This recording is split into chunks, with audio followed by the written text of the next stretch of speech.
that first hit him. Not the familiar, musky scent of old paper or the stale air of a neglected library, but something darker, heavier. It lingered in the corners of the room, clinging to the dusty shelves and to the thick curtains that had been drawn shut for years.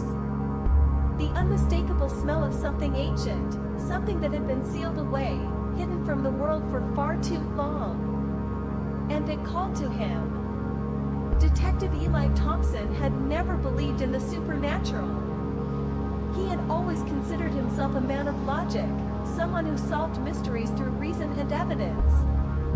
But as he stepped into the dimly lit study of the Ravensbrook estate, something in the back of his mind told him that this case was different.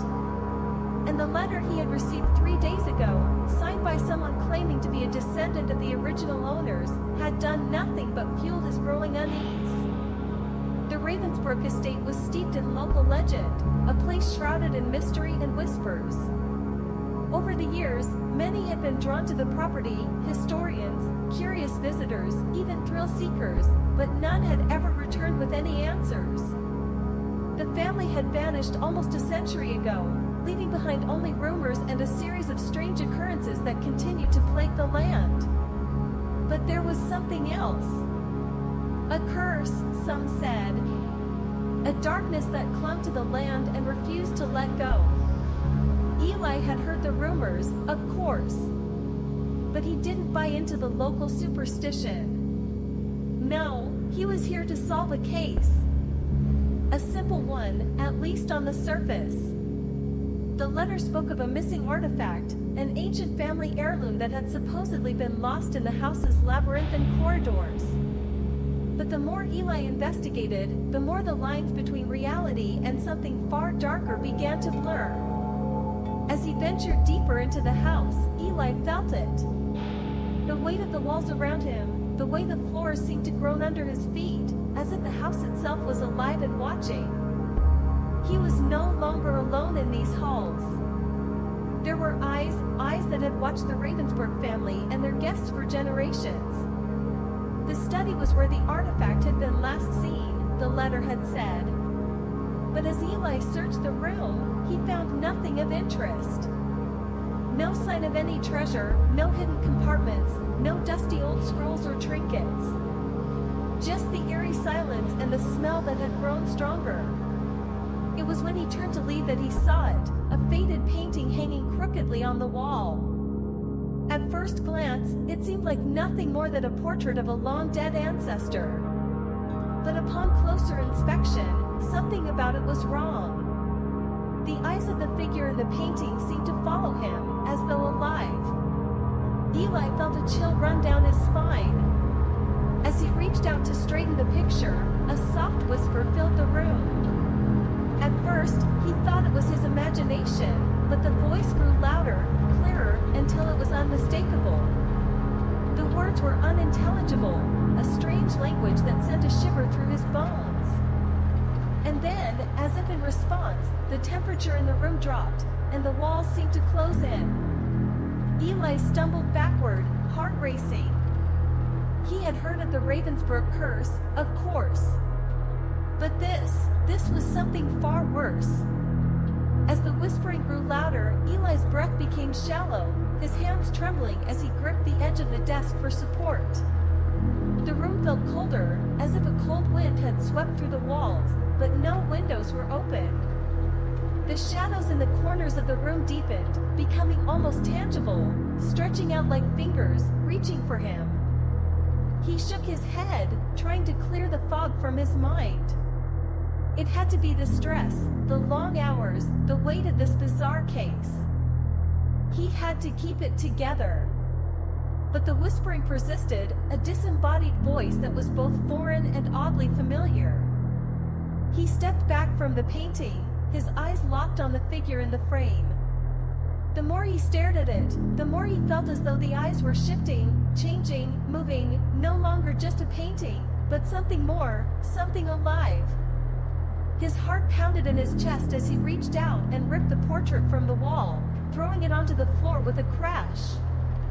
The room went silent. For a moment, Eli stood there, breathing heavily, his heart still racing. He glanced down at the fallen painting, half expecting something to emerge from the darkened frame. But there was nothing. No sinister face or ghostly apparition. Just an empty, ordinary portrait, one that had been painted a century ago. But the silence didn't last long. From behind him, a soft creak echoed through the room. Eli froze. He wasn't alone. Slowly, he turned around, his eyes scanning the shadows. Nothing. The room seemed empty, save for the eerie remnants of the Ravensbrook family's legacy. But the air was thick now, charged with something he couldn't explain. Then, without warning, the door slammed shut behind him, trapping him inside. Eli jumped, his heart racing.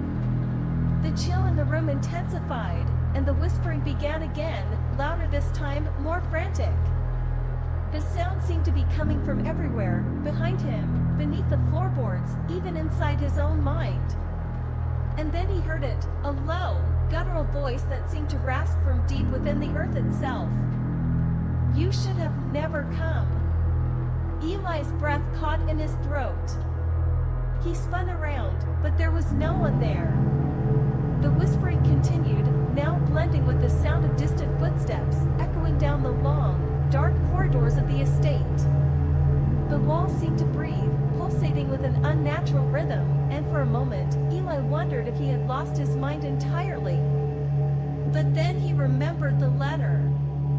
The curse. The family. He had to find the artifact. He had to uncover the truth. With newfound resolve, Eli rushed toward the door, pulling at the handle with all his strength. It wouldn't budge. Panic began to set in.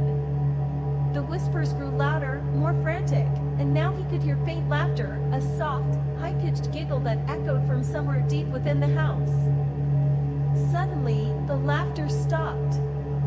And then, in the eerie silence that followed, Eli heard the unmistakable sound of footsteps approaching.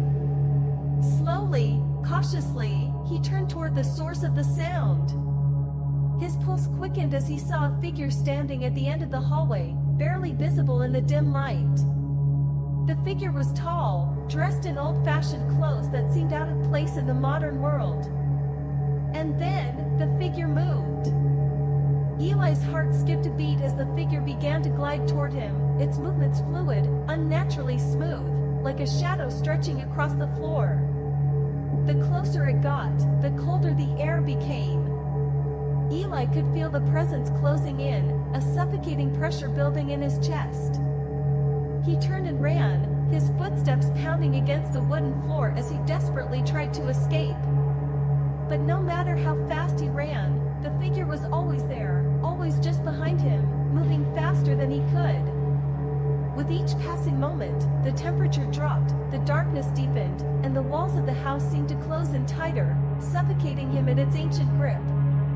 Eli reached the grand staircase, its cracked banister looming like a specter in the dim light. He took a deep breath, summoning every ounce of strength left in him, and bolted up the stairs. The figure followed, its cold breath brushing against the back of his neck. At the top of the staircase, Eli turned into a narrow hallway, his mind racing for answers. He had to find the artifact, he thought, but where?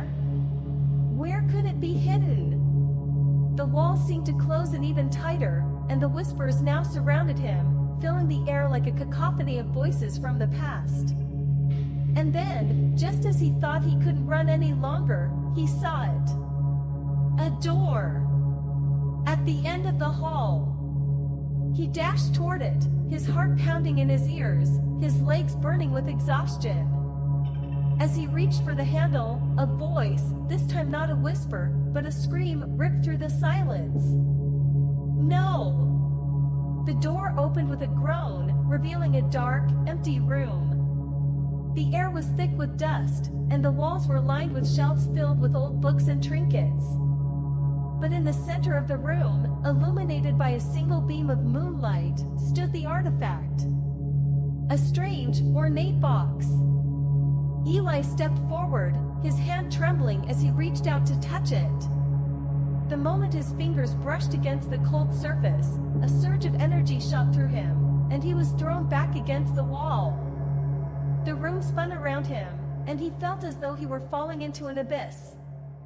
And then, everything went dark.